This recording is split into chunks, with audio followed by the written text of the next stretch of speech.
Alright, well, just got my shifter in the mail, and check it out. That doesn't look too good. Looks like we had a bit of a packaging error. The box, circuit ain't open. It looks like the actual shifter itself is stabbed through the box. So this is what it looks like. It's wrapped up. Nothing all that special. But overall, it looks like it'd be a fairly decent piece. I think I paid for clearance price or sale price. I think it was like $85 or something. You can see they even lubed it up a little bit for me. Here's the stops. But I don't know. It feels better than the sloppy stock piece, that's for sure. Alright, so the first thing you're going to want to do is make sure you get all your tools arranged before you do anything. Make sure you have a hex key set. I usually keep one standard and metric on hand just because you never know if you're going to have the right key that's going to fit. 1/4 inch ratchet. It's always good to have. 3/8 ratchet, and then we're also going to be using an 8mm socket, a 10mm socket, and a 13mm socket. The first thing you're going to want to do when you're installing a new shifter is to take off the shift knob, and if you twist it to the left, sometimes they're a little tight.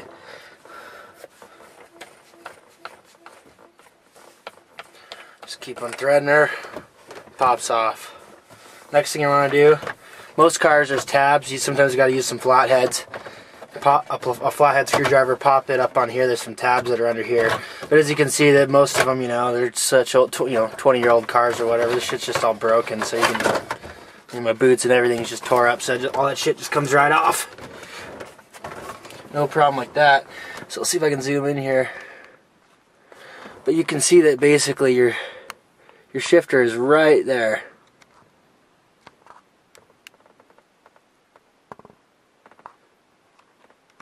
Also, one thing to note, if you have, your car's not been all torn apart and everything's broken, you'll also need to unplug your cigarette lighter.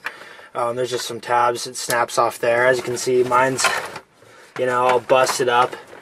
This is where my cigarette lighter plugs in, but this whole thing is just busted up, so, it's not really a big deal on mine, but you're going to need to unplug it right there on most cars. Okay, now we're going to be removing the inner shift boot, if you will, and these are 8mm bolts. There's 4 of them. It can be kind of a bear to get to, but that's why it's nice to have a mixture of accessories and tools around on hand.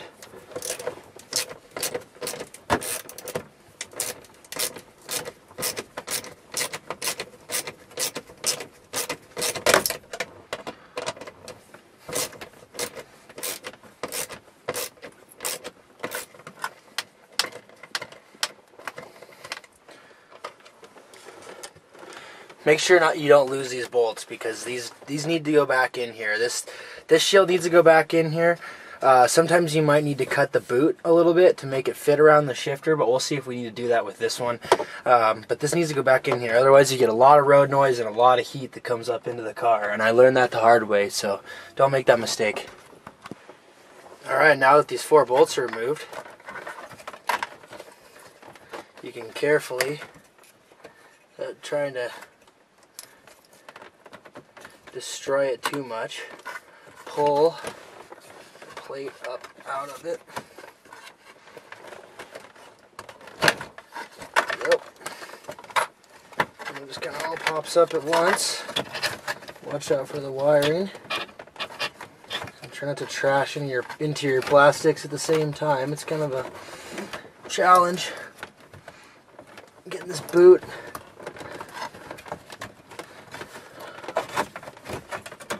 over these bolts without tearing it, but you want to try to keep it in as good of condition as you can. Okay, here we go.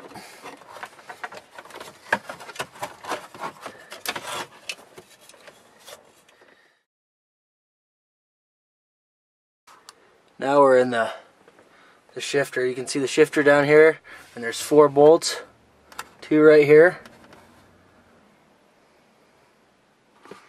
and then there's 2 more bolts up here in the front.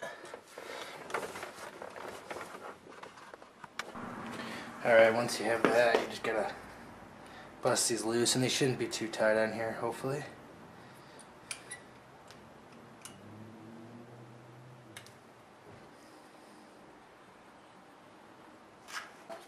And this is another issue that you kind of run into. Generally, the boot doesn't really fit too well over it, so you have to just cut out a little bit of the boot to kind of fit around the shifter. Alright, so as you can see there, I've kind of cut it down a little bit. So a couple things to keep in mind when you're doing this on some cars, like on my GT, the sheet metal around the shifter was so tight that I wasn't able to really get to these bolts. So really you have to bend it back, take some pliers or something and just force back the sheet metal so you can get to it. As you can see, this one, there's plenty of space around it. However, it is pretty greasy, so it doesn't hurt to put a little brake cleaner on a rag and just kind of wipe off the bolts, because these are pretty tight sometimes, and you want to kind of get as much of the shit that's going to make it slip off, as much of the grease and stuff off of it. It's kind of something that I do to try to do it. And you can see here there's a little bit of silicone on the shifter, so you can tell that this thing's been off before, and also all the tabs and everything's been broken, and this transmission's been rebuilt, I know it, but these are telltale signs, you know, if you can see orange silicone like that, somebody's been in here before. Kind of to switch it up a little bit, this guy broke loose.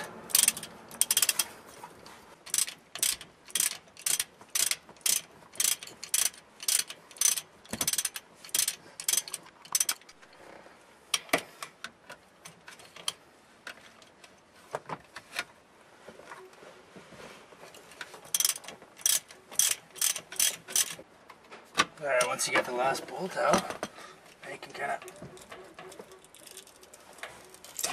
there we go, break her loose and pop her out. And that's what it'll look like if someone has taken this thing out before. Full of silicone. And as you can see, I got really lucky. I don't know if you can't see that, but it's really clean. There's no... Usually the gasket comes off and gets stuck all over the damn transmission, but I got lucky and it's all stuck inside the shifter, so I don't have to really do much cleaning. But I still will go through with a razor blade and kind of clean up the surface. It's always a good idea to kind of go through here and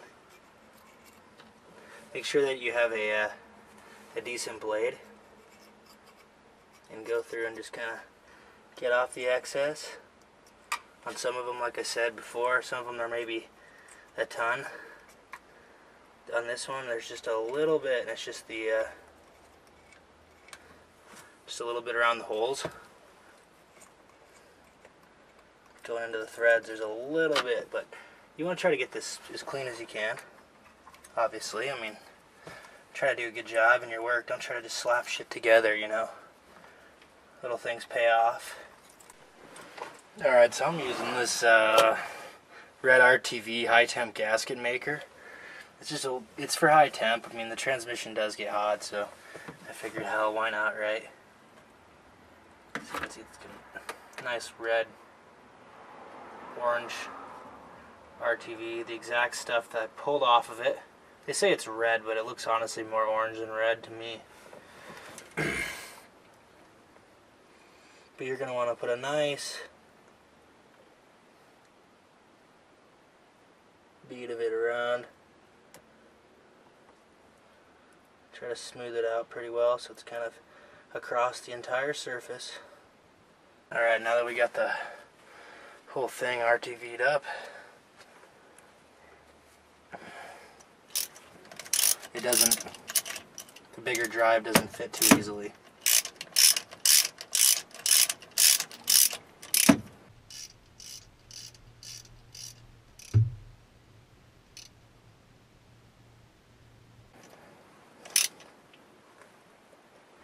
Alright, setting the stops is something that's kind of important, because, you know, you don't want to be damaging your transmission because you're being foolish. So one of the things you got to do is make sure that you have your clutch in. See how far, when you bang it into gear, get it as far as you can and then adjust the set screws to where that is. So you're going to want to just keep rotating this thing until you can get it as close to the point.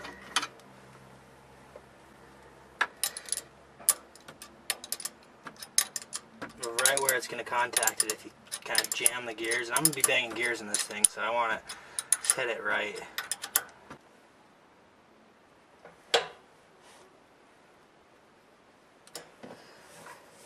Once you get to the right place, cinch her down.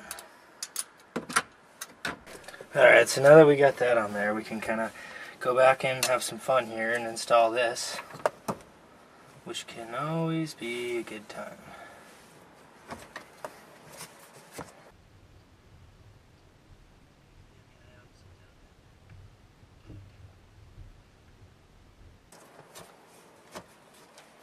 The main thing is just kind of start off slow and work your way around the shifter.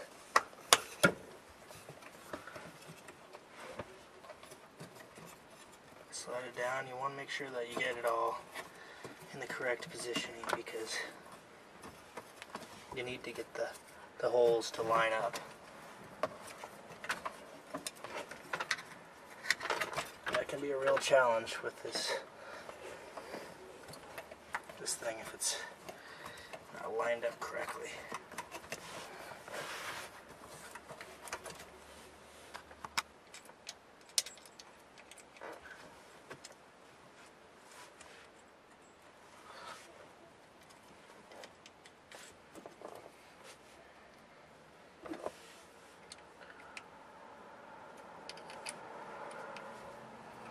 This thing's fairly high quality, honestly. It's a little bit higher quality than I anticipated it would be. Yeah, I don't really have a way to secure this yet. But for now, we're just gonna put that over there. Find my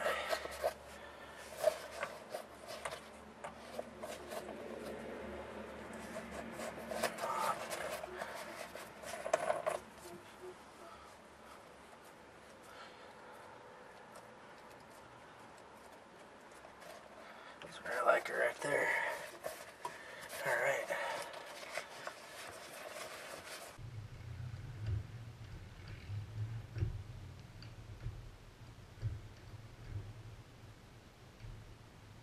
The short throw feels fairly nice. I mean, it's not super smooth. It's not as smooth like as maybe a Pro 5.0 or a Ceta Triax, but you know, it seems like it's a bit better than the stock one, although I don't know how it is on your car, but on mine it's a little bit tight here to the console. Obviously my whole console and everything's taken out right now, but we'll see. Let's take it for a spin around the block. Let's see how it holds up.